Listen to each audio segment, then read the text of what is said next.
Selamat siang, nama saya Siti Nurul Rahayu sebagai guru. Kemudian panelis yang terakhir, dosen dari salah satu universitas ternama di Indonesia, Bapak Ruben. Selamat siang, Pak Ruben. Halo, selamat siang. Dan saya juga menghadirkan penulis kitab Muhammad Rifa. Selamat siang semuanya.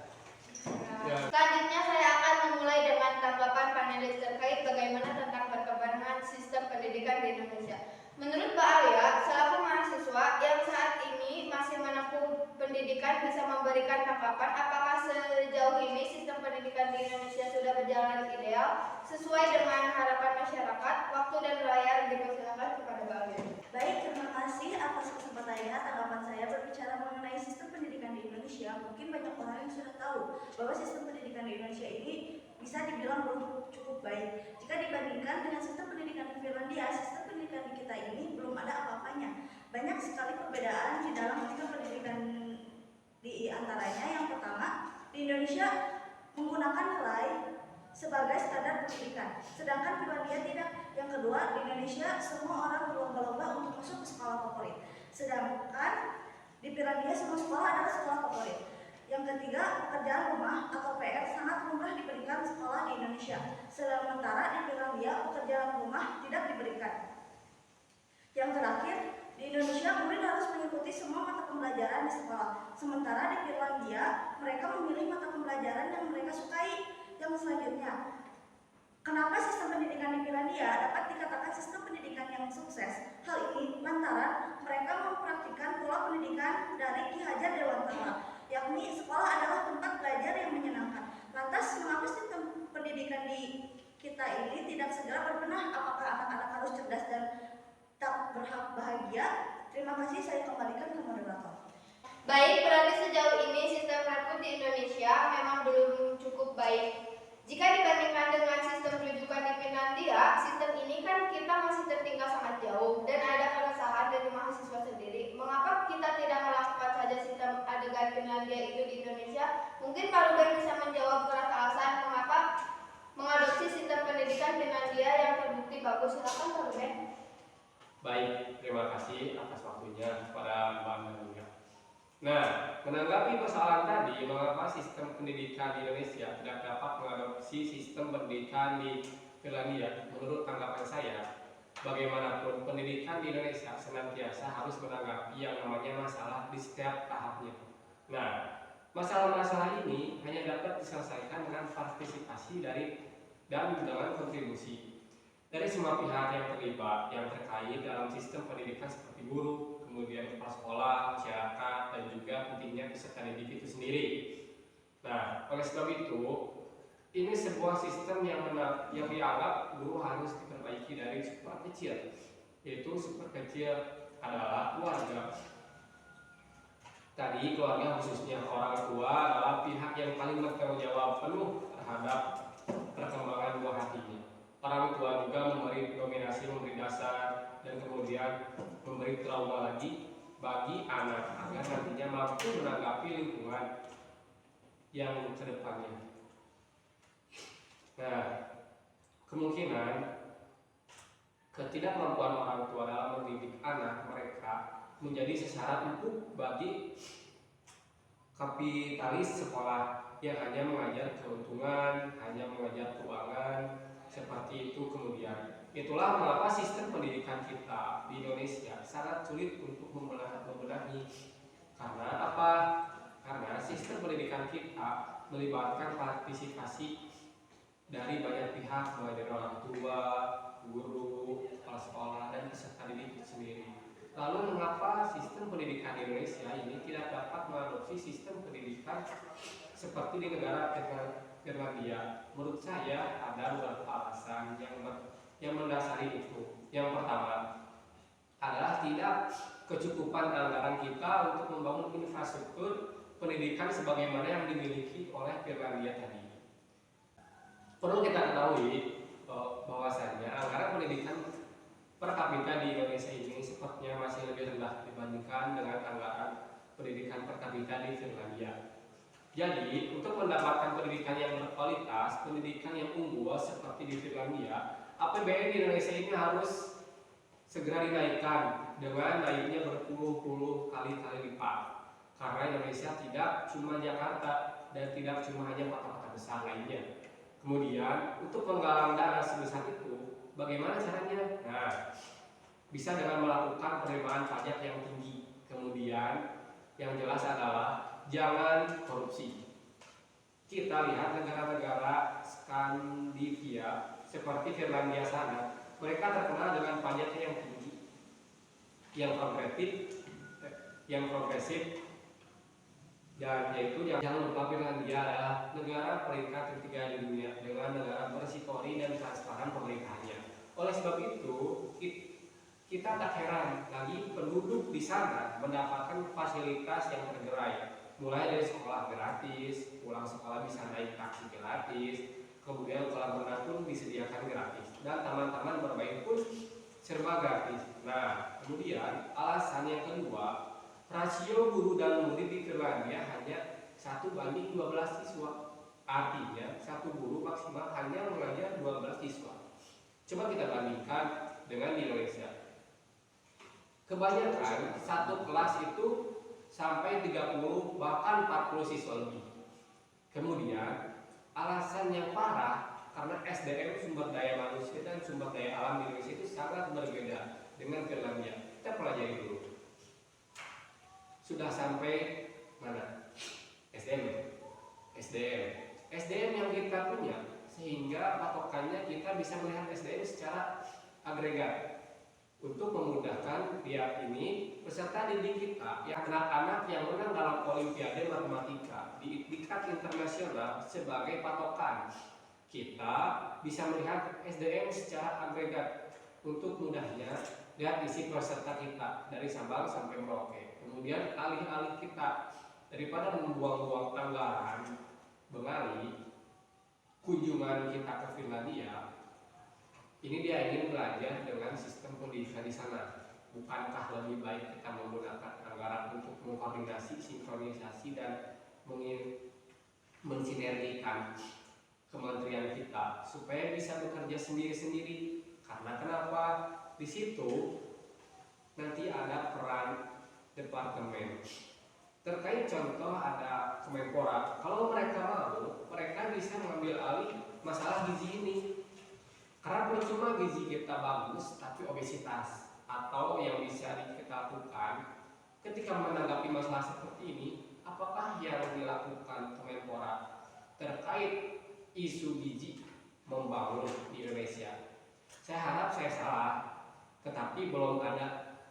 Nah, itu kemudian dari beberapa pendapat yang sudah saya jelaskan, dan kesimpulannya adalah strategi pendidikan di Indonesia ini tidak sepatutnya mengadakan penegahan negara-negara yang lebih kaya dan negara yang lebih maju. Kasarnya, apa mungkin minyak tanah yang dimiliki Indonesia mampu menjalankan supercut produksi dari Finlandia barang Jepang? Nah, mencoba pendidikan secara sepotong-sepotong dari Finlandia atau hanya akan menghasilkan satu menjadikan kanibal yang tidak akan baik buat siapapun yang mengikuti. Namun itu saja mungkin yang bisa saya sampaikan. Terima kasih. Ya, jadi ada beberapa alasan ya Pak mengapa sistem pendidikan Finlandia ini tidak diterapkan di Indonesia. Bagaimana Mbak Alia? Apakah sudah cukup? Baik, terima kasih. Koordinasi antara komponen sistem pendidikan seperti guru, orang tua, dan peserta didik memang sangat penting seperti yang telah disampaikan Pak Ruben. Tadi bahwa orang tua pemberi fondasi dan filter utama bagi si anak, barulah pihak sekolah memberikan penguatan. Namun yang menjadi pertanyaan, apakah hal tersebut tetap berlaku jika sistem pendidikan kita belum cukup baik? Contohnya saja, kurikulum kita yang sering mengalami perubahan. Bukankah hal tersebut dapat memberikan dampak buruk seperti menurunnya mutu pendidikan dan menurunnya prestasi siswa karena tidak dapat menyesuaikan diri dengan sistem pengajaran dari kurikulum yang baru?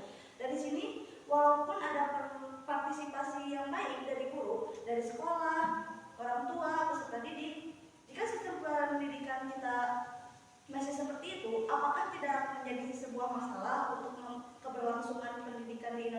kedepannya. Terima kasih. Jadi sedikit menyinggung mengenai kurikulum Indonesia yang sering berubah ya Mbak. Kalau begitu kita alihkan kepada Bu Sipa. Baik, terima kasih atas waktu yang telah diberikan ya Mbak Naila. Anggapan dari saya sendiri, untuk pembangunan kurikulum ini sebenarnya tidak dapat lepas dari berbagai aspek yang bentuknya seperti cara berpikir, kemudian sistem nilai yang di dalamnya itu memuat seperti moral keagamaan, politik, budaya sosial, dan juga ada proses pengembangan iptek, kebutuhan serta peserta didik, dan juga kebutuhan masyarakat maupun juga ke arah dari program pendidikan itu sendiri. Maka aspek-aspek tersebut akan menjadi bahan yang perlu dipertimbangkan dalam suatu pengembangan kurikulum. Nah, jadi model pengembangan kurikulum ini menjadi suatu hal yang dijadikan prosedur untuk mendesain, menerapkan, mengevaluasi rangkaian suatu kurikulum. Dari situ, peran tim pengembang kurikulum seperti saya ini turut ikut serta seperti mengembangkan kurikulum baik itu pendidikan dasar maupun menengah hingga memantau pelaksanaannya dan menilainya agar hasilnya dapat dijadikan bahan penyempurnaan kurikulum. Nah, dari situ sebagai perwakilan dari tim pengembang pendidikan, nantinya kami ikut berperan untuk menjadi mediator, fasilitator, ataupun pendamping dan juga dituntut untuk memiliki inovasi dalam rangka membantu tugas dinas pendidikan kabupaten ataupun kota yang berkaitan dengan pengembangan implementasi, monitoring, dan juga proses evakuasi baik itu muatan lokal maupun kurikulum tingkat satuan pendidikan di berbagai jenis jenjang pendidikan. Hal selain itu, seperti yang terdapat Permendiknas nomor 41 pada tahun 2007 bab 3 bagian B, dinyatakan bahwasannya kebijakan tentang diperbolehkan sekolah menyusun kurikulum mereka masing-masing itu merupakan kesempatan yang sangat baik bagi mereka untuk berkreasi, mengembangkan gagasan yang dapat dituangkan di dalam sebuah dokumen yang nantinya bisa diaplikasikan di dalam suatu proses pembelajaran di kelas itu sendiri. Kemudian, contohnya saja, ada kurikulum KTSP ini merupakan hasil rekayasa dari warga sekolah masing-masing ya, dan bukan merupakan hasil adopsi secara berkesinambungan. Karena apabila tas sekolah ini mengadopsi secara terus-menerus dari sekolah lain, hal ini akan sangat memungkinkan kurikulum mereka itu tidak sesuai dengan kondisi daerah peserta didiknya itu sendiri.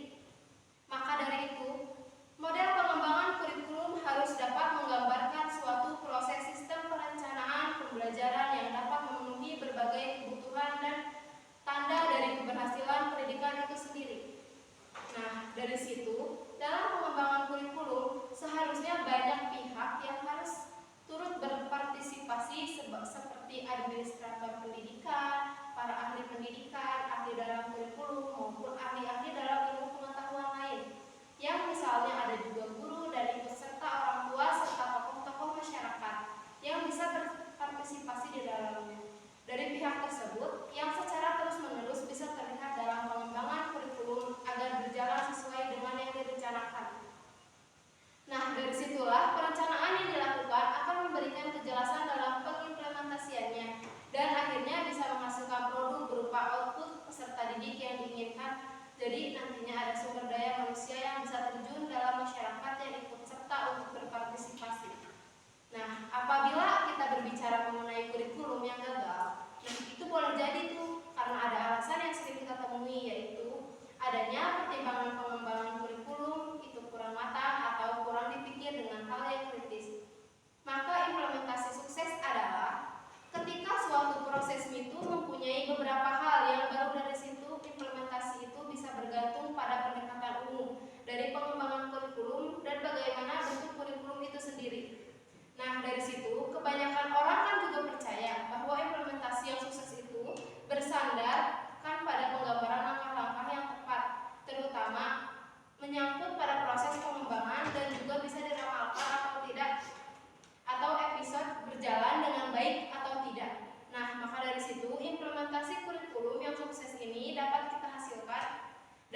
akan memerintah tindakan yang direncanakan tersebut. Nah, dari situ kita temui titik yaitu maka guru dan dosen juga bisa ikut serta di dalamnya. Mungkin itu saja yang bisa sampaikan, saya kembalikan ke moderator. Baik, jadi pada intinya guru dan dosen menjadi komponen penting dalam pengembangan kurikulum yang mereka berikan. Kalau begitu kita beralih terlebih dahulu kepada Ibu Siti Nurul selaku tenaga pengajar Indonesia. Bagaimana tanggapannya Ibu Siti? Baik, terima kasih Mbak Naila. Menurut saya sendiri, saya setuju dengan penerapan mereka tadi, bahwasannya meskipun kurikulum di Indonesia sering mengalami perubahan, namun kurikulum tetap saja tidak dapat dipisahkan dari guru. Kehadiran kurikulum dapat mempermudah guru melaksanakan pembelajaran di kelas. Kurikulum juga dapat membantu guru untuk mengelola kelas dengan baik, merencanakan pembelajaran dan mencapai tujuan pendidikan. Kurikulum bertindak sebagai pedoman dan tuntunan bagi guru, sehingga pembelajaran dapat berjalan sesuai dengan konsep kurikulum atau pembelajaran aktif, inovatif, kreatif, dan menyenangkan.